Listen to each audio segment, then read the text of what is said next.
भारत सरकार की ओर से और संयुक्त राष्ट्र संघ की ओर से मैं अपना हार्दिक स्वागत करता हूं।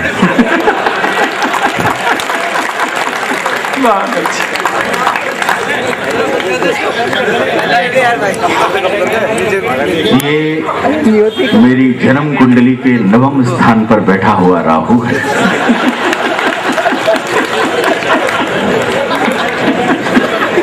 जो नव संवत्सर में प्रकट हुआ है। आप अपना रुंड लेके इस झुंड में घुस जाइए। रुंड लेके झुंड में घुस जाइए। और इधर ये जो नल नील उत्पन्न हुए हैं, आज उत्पत्ति दिवस है। ब्रह्मा जी की कृपा से इस समय आप पधार रहे हैं, मैं आपका स्वागत करता हूँ। बहुत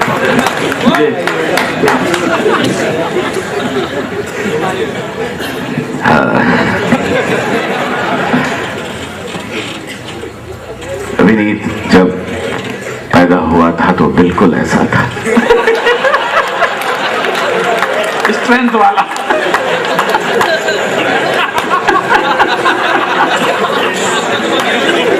देश के प्रति चिंताओं ने इसको इतना कमजोर कर दिया। आदरणीय शिवलहरी जी, मैं इतनी रात्रि को ये बात कहना चाहता हूँ, विनीत मेरा बड़ा भाई है और अगर परमात्मा ने मुझे अवसर दिया तो मैं अगले जन्म में विनीत चौहान की कोख से जन्म लेना चाहूंगा।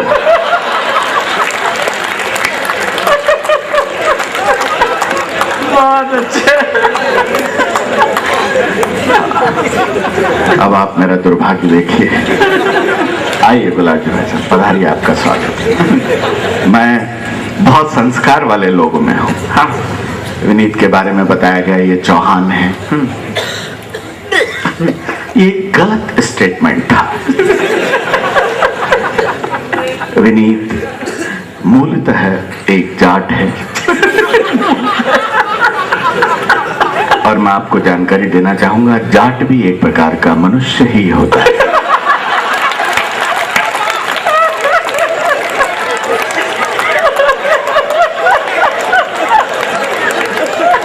कभी फंसा नहीं जाटों के चक्कर में? मैं फंस गया हूं, नहीं इससे ज्यादा और क्या। वो कबीर दास जी ने जो लिखा है ना, दो जाटन के, वो पाटन में मिसप्रिंट है, दो जाटन के बीच में साबुत बचाने को है। जी, विनीत चौहान देश का एक बड़ा नाम है, इसकी बड़ी हरकतें तो आपने देखी होंगी। मैं कुछ समय आपका लूंगा, मैं थोड़ी बहुत आपकी ऊर्जाएं जितनी भी बची हैं मैं आपकी चेतनाओं को आमंत्रित करता हूं। स्वागत। और एक एक कवि जो यहाँ चिंताएं व्यक्त कर रहा था, ये प्रदीप पवार ऐसे बैठा है जैसे ऋषिमुख पर्वत पर जामवंत बैठा हो, बिल्कुल पगड़ी वगड़ी लगा के, जैसे राम का राज्याभिषेक हो रहा है। आज वो दिन है। मैं तुम्हारा स्वागत करता हूँ प्रदीप पवार। अपने शहर में तुमने बहुत ही अच्छा पढ़ा और मौलिक पढ़ा। विनीत चौहान ये नहीं कह सकता कि मैं चोटता हूँ, ये इतनी हिम्मत उसमें नहीं है जो तुमने जुटाई। मैं तुम्हें बहुत बहुत साधुवाद देता हूँ। आज यहाँ पुलिस काफी संख्या में पाई जाती है। यहाँ ये जो बलमा सिपहिया हैं, ये जो खड़े हुए हैं, मैं इनको प्रणाम करता हूँ। कितनी संख्या में पुलिस बल यहाँ उपलब्ध है। वो दिन दूर नहीं जब मंच पर सारे पुलिस वाले होंगे और सारे कवि थाने में होंगे। इतने सारे लोग यहाँ। मैं भी स्टार्ट होने का प्रयास कर रहा हूँ, मैं भी स्टार्ट नहीं हुआ हूँ, मैं स्टार्ट होने का प्रयास। आप लोग मुझे ऊर्जा देते रहेंगे तो मैं ऊर्जा के साथ आपके सम्मुख प्रस्तुत होता रहूँ। जी जी जी। ऊर्जा का मतलब ताली वाली है, आशीर्वाद का मतलब भी ताली है। ये नहीं कि आप मंच पर आओ और पूनम वर्मा के हाथ पे सिर पे हाथ रख के कहो देवी खुश रहो। जब भी आशीर्वाद देना है तो ताली बजानी है। जो दो तोते थे उनमें प्रमुखता से एक विनीत चौहान था। आइए भाई साहब, ये दूसरा तोता है। इस मंच से कहा गया बार बार, आज नारी जाति बहुत कम संख्या में, हमारी दो बहनें यहाँ उपस्थित हैं, एक विनीत चौहान की बहन भी है मैं मन से आग्रह करूंगा मेरे साहस पर वो ताली बजा दे।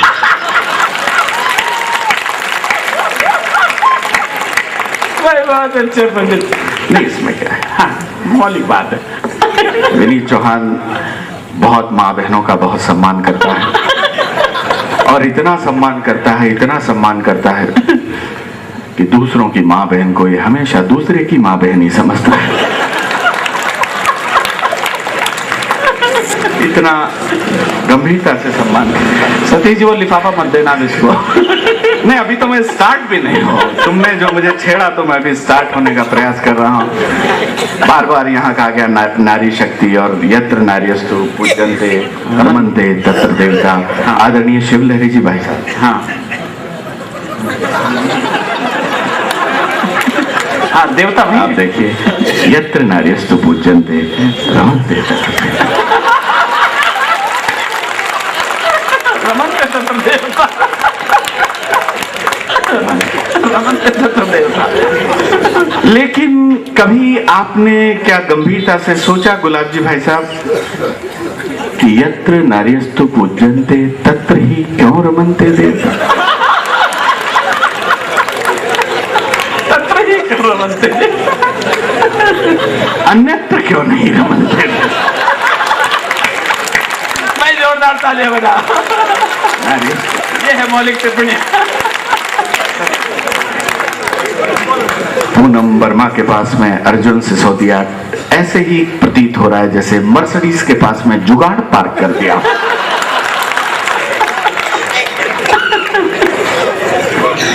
प्रेम पर गीत ये पढ़ रही थी, अब मैं स्टार्ट हो रहा।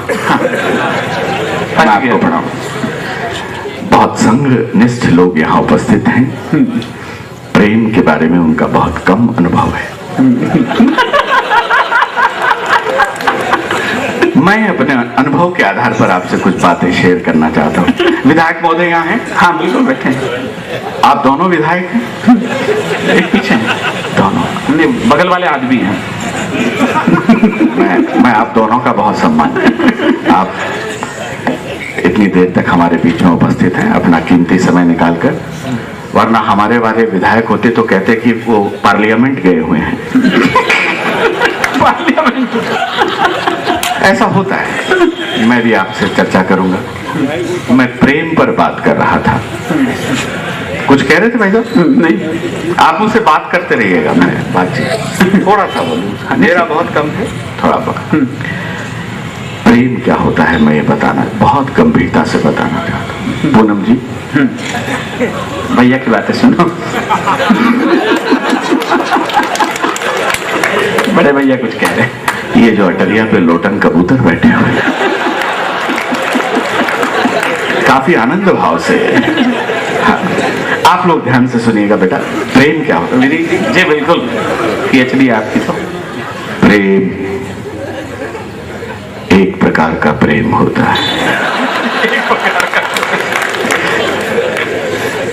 जो होता है तो होता है, नहीं तो नहीं भी होता है।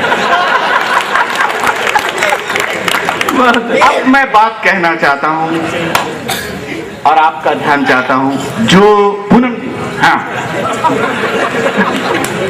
जो लड़कियां MLA साहब प्रेम करने में असफल हो गई, उन्होंने B.Ed कर ली।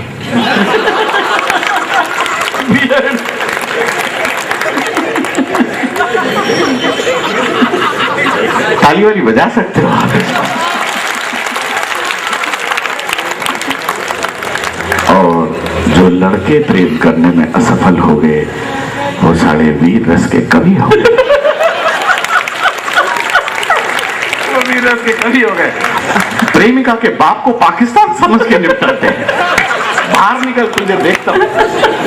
और मेरा जो दूसरा शोध है उस पर तो मैं आपका अतिरिक्त ध्यान चाहूंगा। पूनम जी, आप कह रही थी खत वत लिखने की बात कर रही थी, कुछ चिट्ठियां, शऊर क्या है चिट्ठी लिखने की। शादी से पहले प्रेम बड़ा ही मादक और उन्मादक लगता है। और तालियां इस बात पर चाहूंगा मित्रों, शादी से पहले प्रेम बड़ा ही मादक और उन्मादक लगता है। शादी के बाद में यही प्रेम पत्र सारा चुनाव का घोषणा पत्र लगता है।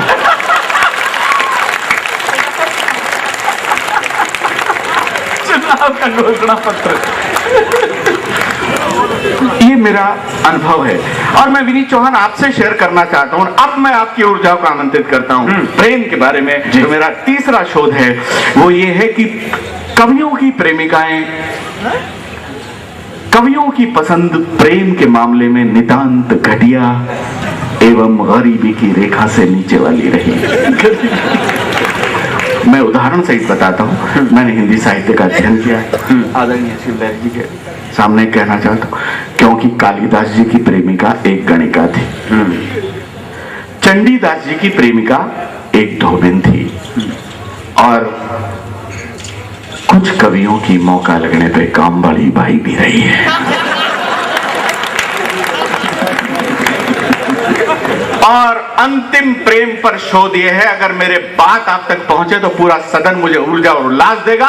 जो लड़कियां पूनम जी प्रेम करने में असफल हो जाती हैं वो प्रेमिका के घर बारात लेकर जाती हैं। जो लड़के प्रेम करने में असफल हो जाते हैं, और पूरे सदन का समर्थन चाहूंगा इस शोध पर, जो लड़के प्रेम करने में असफल हो जाते हैं, सफल हो जाते हैं, वो प्रेमिका के घर बारात लेकर जाते हैं, और जो असफल हो जाते हैं वो मायरा और भात लेकर जाते हैं। संजय कईयों के यहाँ भात भर के आया है। ये मेरा प्रेम पर एक बहुत ही संक्षिप्त शोध था जो मैंने आपके सामने प्रस्तुत किया। अब नारी शक्ति यहाँ बहुत कम उसमें उपस्थित है। वो विनीत भाई, एक आदमी गया बाबा जी के पास में और बाबा से जाकर बोला, रे बाबा, लुगाई बस में नहीं आती है। बाबा विनीत चौहान की तरह बड़ा इंटेलिजेंट था। बोला, बेटा बस में नहीं आती तो कार में ला। बोले, बाबा कार में नहीं, काबू में नहीं आती। अब बाबा ने के पास में 6-7 चिमटे पड़े हुए थे। बाबा ने उसके 6-7 चिमटे मारे। बाबा बोले, रे साले, मेरी आती तो मैं बाबा जी होता क्या। अब चेला बड़ा विनीत चौहान की तरह वो प्रश्न करता है बाबा से। उसके एक प्रश्न का आनंद लेंगे आप लोग। वो सारी शंकाओं का समाधान करता है। बाबा से पहला प्रश्न पूछता है, बोले, बाबा ये लुगाई आज तक मेरे समझ में नहीं आई। एक तो शादी क्या है, विवाह क्या है, ये मेरे आज तक समझ में नहीं आया। बाबा बोला, बेटा शादी दो आत्माओं का मिलन है। बात पर आपकी ऊर्जा और स्नेह चाहूंगा, बिल्कुल नहीं सुनील। शादी दो आत्माओं का मिलन है। एक रात दो आत्माओं के मिलने के बाद सारी जिंदगी आत्मा परमात्मा से मिलने के लिए छटपटाती है। परमात्मा से मिल, बहुत ही कष्टनायक आपने कथा है संजय तेरी। तो बोले, बाबा तू तो बाबा हो गया, सन्यासी हो गया, तू क्या अपनी लुगाई से अभी भी उतना प्यार करता है? सब करते हैं। बाबा बोला, बहुत करता हूं, अपनी लुगाई से इतना प्यार करता हूं, इतना प्यार करता हूं कि भगवान से यही प्रार्थना करता हूं, हे भगवान मेरी जैसी लुगाई सबको देना, सबको देना, सबको देना, और हिम्मत हो तो तू खुद भी रख के देखना। हिम्मत हो तो। बोले, यार तेरा लुगाई से झगड़ा कैसा हो? बोला, बहुत सामान्य बात को लेकर झगड़ा हो गया। पिछले दिनों मेरी लुगाई की तबीयत खराब थी। बोली, अब मैं जिंदा नहीं बचूंगी, पीछे से मेरे बच्चों का क्या होगा? तो मैंने बोला, तू बिल्कुल चिंता मत कर, बच्चों की बिल्कुल चिंता मत करना तू। मैं खुद बिना लुगाई के रह सकता हूं, लेकिन बच्चों को मम्मी के बिना एक दिन भी नहीं रहने दूंगा। साहब ऐसे लोग होते हैं। मैंने कहा, बाबा तू ये बता, तू बाबा बना कैसे? तेरे बाबा बनने के पीछे क्या कहानी है? अब बात का आप लोग आनंद लेना। बाबा ने कहा, कुछ नहीं यार, मेरी नई नई शादी हुई थी, मैं हनीमून बनाने के लिए मसूरी गया हुआ था, पत्नी के खांसी हो गई। अब आप जानते हैं नया नया पति अतिरिक्त भावुक होता है। खांसी हो गई, बाजार गया, एक पुड़िया लेकर आया, पुड़िया पत्नी को दी। थोड़ी देर बाद एक चमत्कार हुआ, उसकी खांसी और आवाज दोनों हमेशा के लिए साइलेंट मोड पर आ गई। अब वो बैठ के रोने लगे, मेरी पत्नी की आवाज हमेशा के लिए चली गई, मैं क्या करूंगा इसका।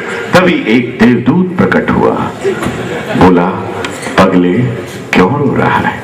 मेरी पत्नी की आवाज चली गई। देवदूत बोला, पगले बिना आवाज वाली पत्नियां तो करोड़ों जन्म की तपस्या के बाद प्राप्त। मैं बिना आवाज वाली लुगाई के लेकर क्या करूंगा? तू कुछ मत कर, तेरी वाली मुझे दे दे, मेरी वाली तू ले ले। देवदूत अचानक गायब हो गया।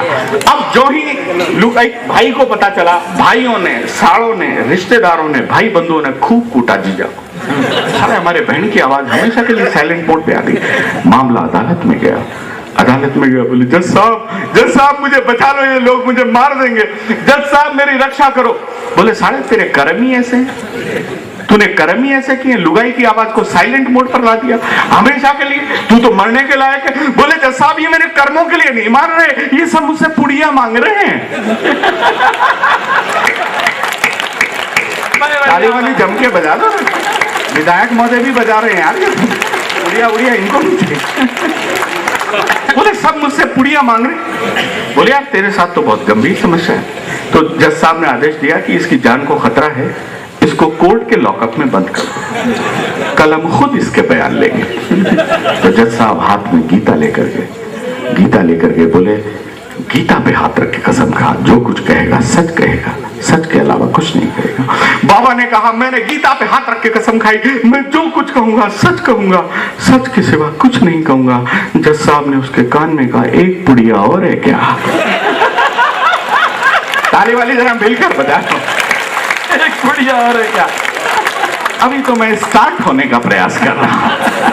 मित्रों, अब मैं बात वहां से प्रारंभ करता हूं। ये तो एक उपक्रम था, बात अमेरिका की, आतंकवादियों की, पाकिस्तानियों की। मित्रों, मैं यहीं से बात एक शुरू करना चाहता हूं और आप मुझे ऊर्जा देते रहना।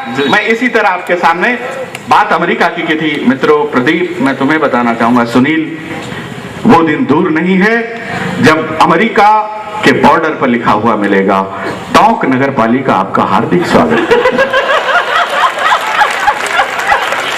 बहुत बढ़िया, ऐसा मेरा आत्मविश्वास है। अमेरिका सारा क्या बिगाड़ सकता? वो पिछले दिनों ओबामा साहब हिंदुस्तान आए थे, उन्होंने हिंदुस्तान की स्थिति को लेकर एक टिप्पणी की। आप टिप्पणी का आनंद लेना। ओबामा बोला, अ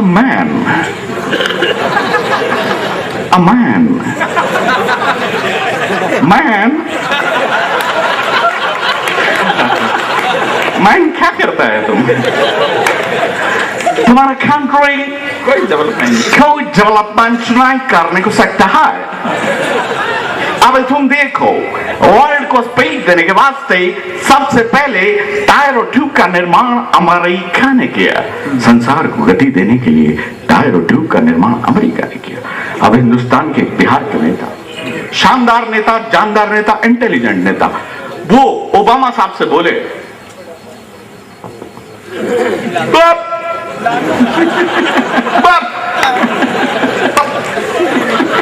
और कहा सांसद के ओबामा, और तुम वर्ल्ड को स्पीड देने के वास्ते एक तो टायर और ट्यूब बना हो, हम पंचर करने के लिए सुई बना दिए। बहुत अच्छे। अमेरिका क्या कर सकता है हमारा? क्या खाकर हमसे मुकाबलेगा? वो पिछले दिनों हिंदुस्तान ने एक ऐसा बारीक तार बनाया, अमेरिका ने एक ऐसा बारीक तार बनाया जिसे नंगी आंखों से देखा नहीं जा सकता।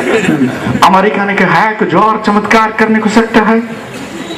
जापानियों ने कहा, लाओ ये तार हमको दो। जापानियों ने उस तार में छेद कर दिया।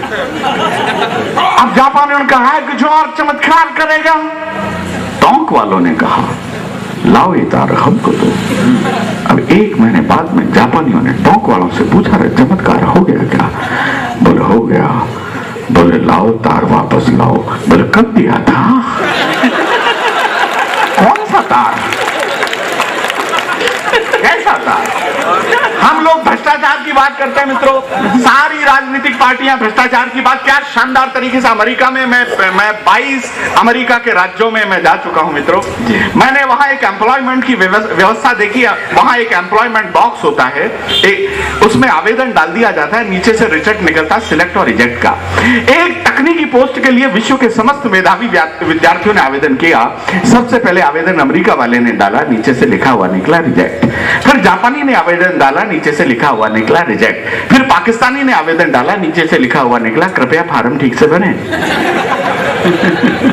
अब एक मारवाड़ी आदमी, ढूंढाड़ी आदमी, अब की बार मैं ट्राई करके देखता हूं। पट्टे ने फार्म लिया, न फार्म भरा, न हस्ताक्षर करे, न फोटो चिपकाई, न डॉक्यूमेंट लगाए। फार्म को मोड़ा, बक्से में डाला, नीचे से रिजेक्ट निकला, सेलेक्ट। अब सारे लोग पागल हो गए, मान मूर्ख, तुम कोई गॉड मैन, तुम कोई भगवान है, तुम ये चमत्कार कैसे किया? बोले कुछ नहीं, मैंने इंडियन टेक्निक का इस्तेमाल किया। अब बात पर एक एक श्रोता का आशीर्वाद चाहूंगा। बोले कुछ नहीं, मैंने इंडियन टेक्निक का इस्तेमाल किया। बोले मान ये कौन सा इंडियन टेक्निक है? बोलो कोई खास नहीं, फार्म के पीछे 100 का नोट लगा दिया।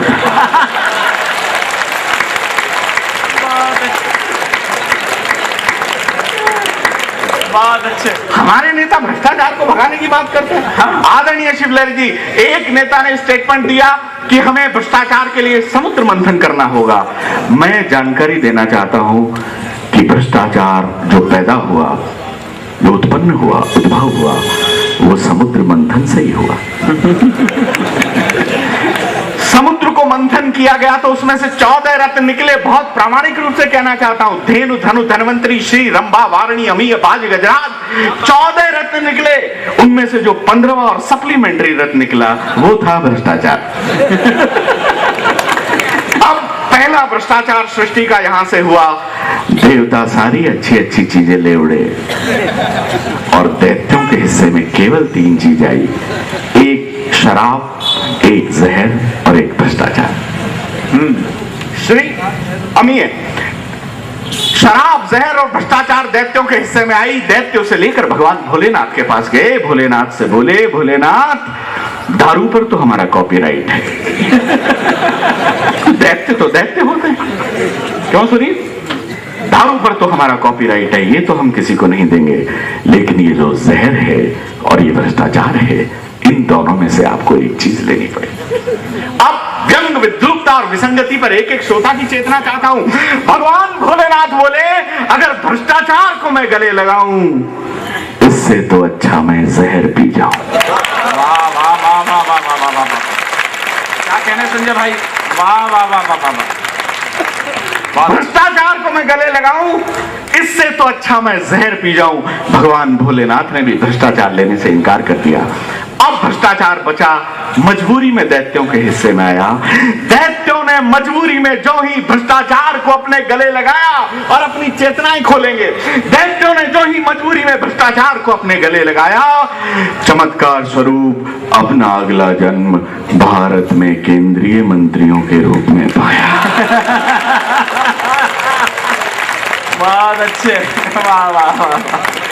भ्रष्टाचार यहां से प्रारंभ। और तुम बात कर रहे थे आतंकवादियों की, मैं तो कुछ आतंकवादियों की बहुत रेस्पेक्ट करता हूं।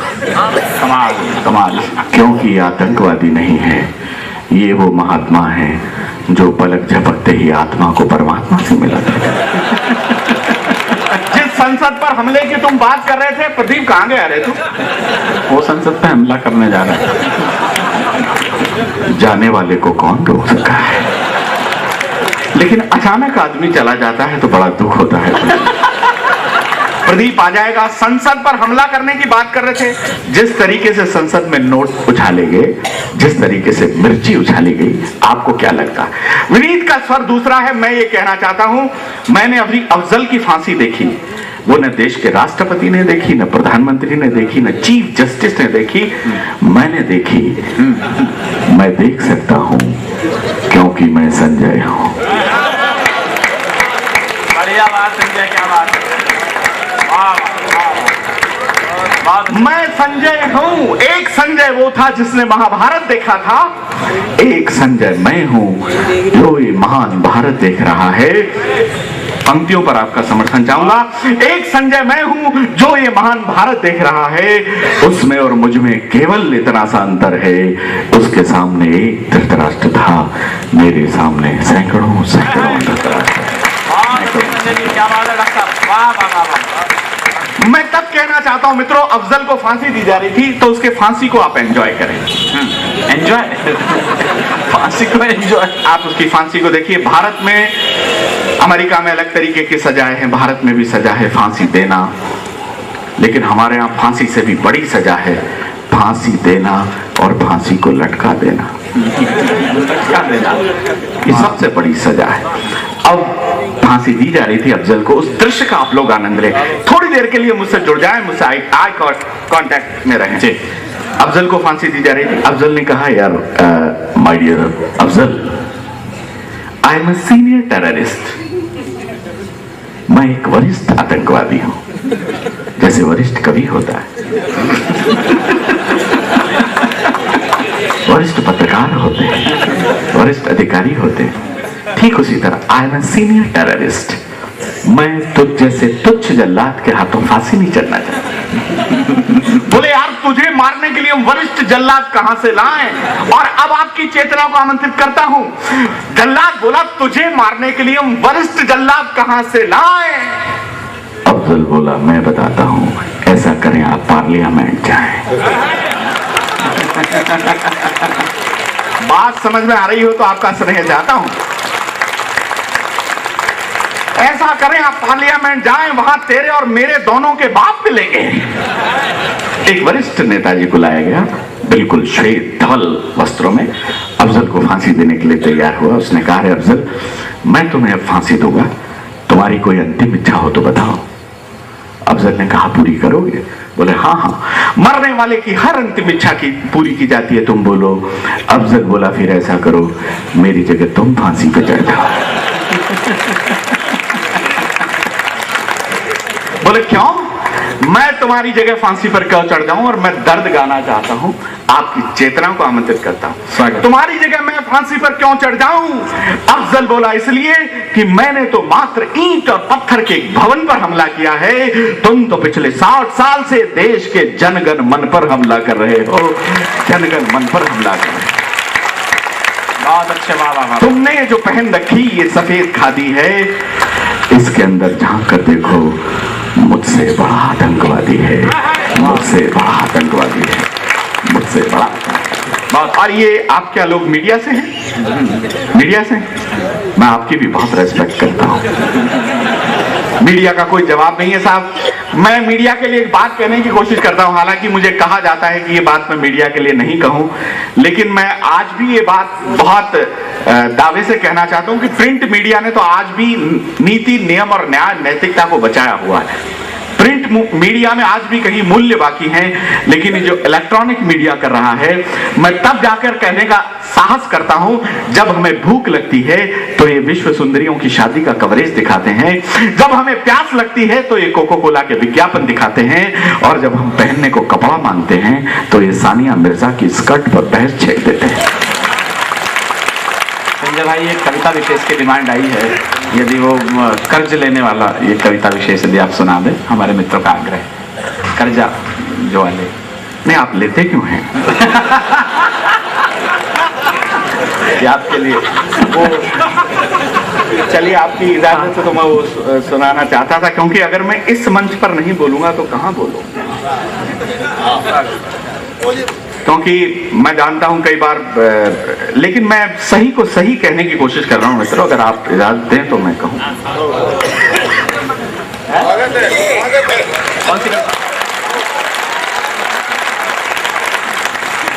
वो जो फरमाइश है,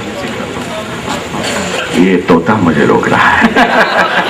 लीजिए, मैं एक पत्र मुझे मिला है। हाँ, वो आप कर दो। और ये बहुत गंभीर पत्र है। हाँ, बिल्कुल।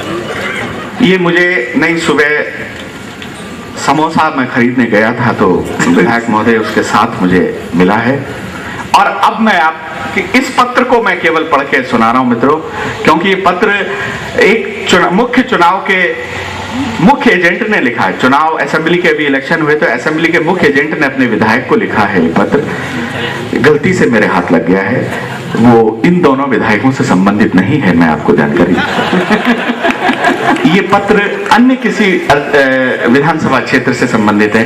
आप चाहें तो मैं ये पत्र में जी ऐसे कैसे बिना किसी एडिटिंग के, और मैं सही बता रहा हूं, ये पत्र मुझे समोसे के साथ मिला मैं पढ़कर सुनाना चाहता हूं, अगर आप इसमें कहीं कविता का आनंद ले सकें। जी स्वागत स्वागत।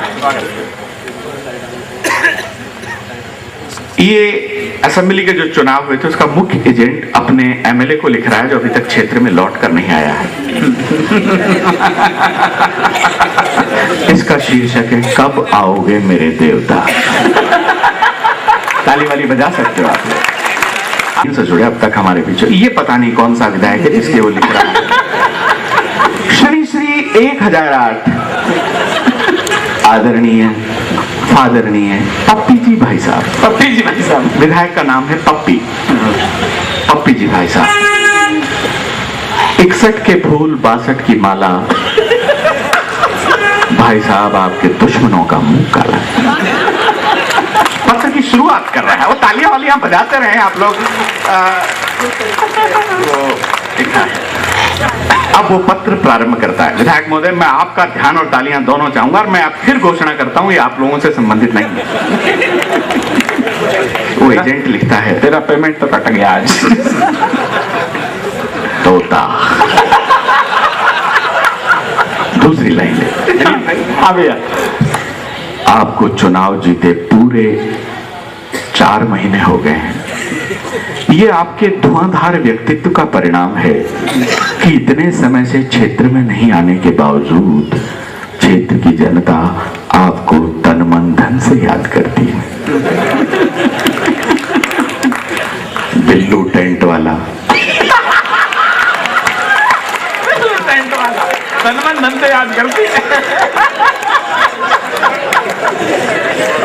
बिल्लू टेंट वाला, नाथू साउंड वाला, ओमी प्रेस वाला और रसीद भाई जीत वाले की हर सांस से आपका ही नाम निकलता है। भाई बहुत अच्छा संजय, क्या बात है। बिल्लू टेंट वाले की रोम रोम में आप समाये हैं, क्योंकि उसके बिलों का भुगतान तो दूर, उसके 167 रजाई, 40 गद्दे व 37 चद्दर कार्यालय से गायब हो गए।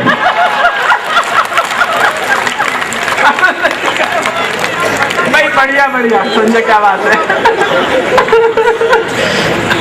आपके टोंक वाले कार्यकर्ता कल पकड़े गए, क्योंकि वो भोलेपन और सादगी के कारण रजाई गद्दे बिल्लू टेंट वाले के यहीं बेचने चले गए।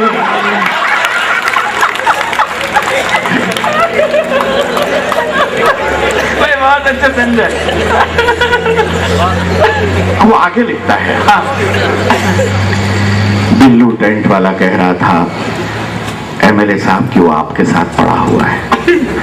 उसने बताया कि आप पढ़ने लिखने में शुरू से ही होशियार रहे हैं, इतने होशियार रहे हैं कि आपने 8वीं क्लास में बीएड की डिग्री प्राप्त कर ली। ये बात अलग है कि बाद में आप और डिग्री दोनों पुलिस को प्राप्त हो गए थे। आप शिक्षा के प्रति हमेशा समर्पित रहे। शिक्षा व्यवस्था, आप शिक्षा के प्रति हमेशा समर्पित रहे हैं, हमेशा समर्पित रहे हैं। यही कारण है, बारीक बात है, टोंक के श्रोताओं को समर्पित करता हूं। आप शिक्षा के प्रति हमेशा समर्पित रहे हैं, यही कारण है कि मैट्रिक में फेल होते ही आपने अपना कॉलेज खोल लिया।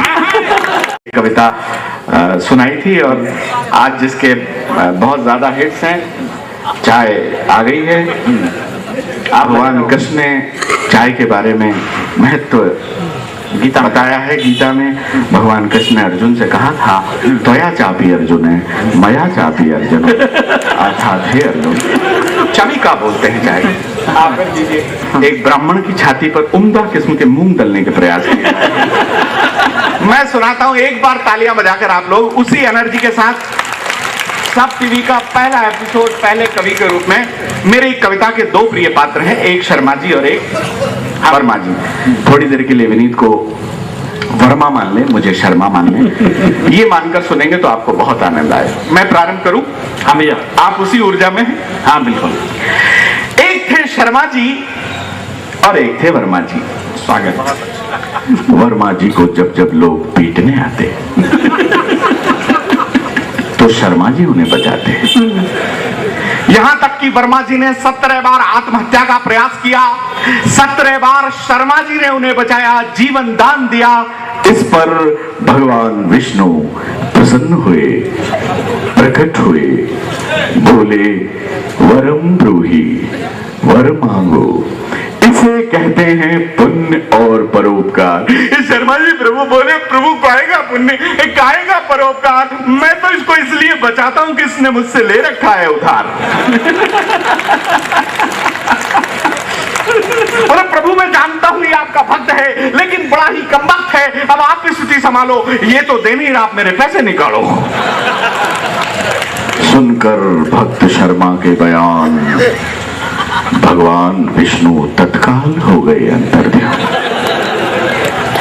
अंतर्ध्यान होकर बोले, वत्स शर्मा, मैं जानता हूं उधार देने में संकट बहुत बड़े हैं और एक दैत्य में मेरे भी 60,000 अटके पड़े हैं। पैसा तुमने दिया है, तुम ही मांगने जाना, और हाँ वो दैत्य कहीं मिल जाए तो मुझे भी बताना। अब उधार लेने वाले भगवान की भी ये पोजीशन कर देते हैं, उधार लेके। ये बात सुनकर शर्मा जी का दिमाग चकराया, उन्होंने वर्मा जी को याद किया और ये गीत गाया। मेरी दो माँ बहनें यहाँ बैठी, आपको समर्पित करता हूँ ये गीत। उधार देने वाला उधार लेने वाले को कैसे याद करता है। स्वागत। और मंच की चेतना चाहता हूँ। आप लोग एक पुरानी हिंदी फिल्म की पैरोडी से आपको जोड़ता हूँ। हाँ भैया। जरा एक बार ताली बजा दीजिए आप। हाँ भैया। सुन मेरे बंधु रे, मन्ना डे, क्या बात है। सुन मेरे मितवा, सुन मेरे जादी रे, क्या बात है। कर्जा तुझे जब लेना था 100 बार आता था। कर्जा तुझे जब लेना था 100 बार आता था। और पंक्तियां संभालिएगा। कर्जा तुझे जब लेना था 100 बार आता था, अब तुझे हमारी बिल्कुल याद भी न आती रे। सुन मेरे जादी रे, लेकर तूने मुझसे उधार बीबी को बनाया हार। लेकर तूने मुझसे उधार बीबी को बनाया हार। तेरी बीबी पहन उसे मेरी बीबी को चिढ़ाती रे। सुनो मेरे जादी रे। बहुत अच्छे। उधर उधर उधर एक घटना ने खुद भगवान विष्णु को हिला दिया। उन्होंने शेषनाग की गारंटी पे देवताओं के बैंक मैनेजर कुबेर से भारत के कुछ भिखारियों को उधार दिलवा दिया। मन में हर्षाए हर्षाए शेषनाग और भगवान विष्णु भिखारियों की स्थिति का जायजा लेने आए। तभी शेषनाग ने देखा सामने से आ रहा था एक भिखारी, बहुत हाई प्रोफाइल। उसके एक हाथ में कटोरा था, दूसरे में मोबाइल। शेषनाग बोले, वाह प्रभु, भिखारियों का पोजीशन इतना साउंड, वाह। तभी भगवान विष्णु बोले, शेषनाग, ये तुम्हारी दृष्टि का भ्रम है, फेर है। ये भिखारी नहीं, देवताओं का बैंक मैनेजर कुबेर।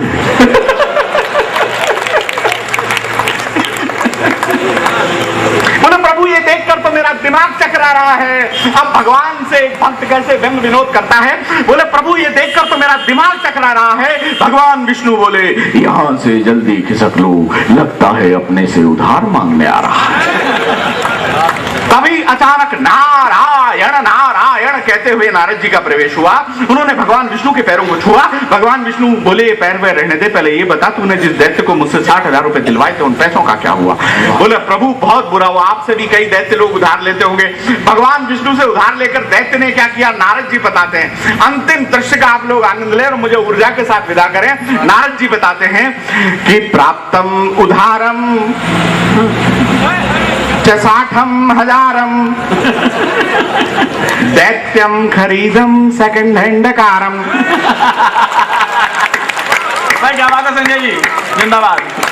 बहुधा च पीतम पीतम रिपीटम किंतु न लेतम एकम डकारम ऋणम गृहीत्वा पीत्वा च बियर मम समक्षे कृत्वा च चीयर दिल्ली कैंटे च रेस्टोरेंटे च कटकंती मुर्गम विदाउट मम फिरम ओम ह्रीं क्लीं एतत् प्रकाराणि तत्त्वानि स्वाहा ऋणम कृत्वा न पुनम दत्त्वा एतत् प्रकाराणि कुतत्वानि स्वाहा वर्मा टाइप शर्मा टाइप दैत्यम टाइप जीटिंग बादामि नरकम गत्वानि स्वाहा स्वाहा स्वाहा।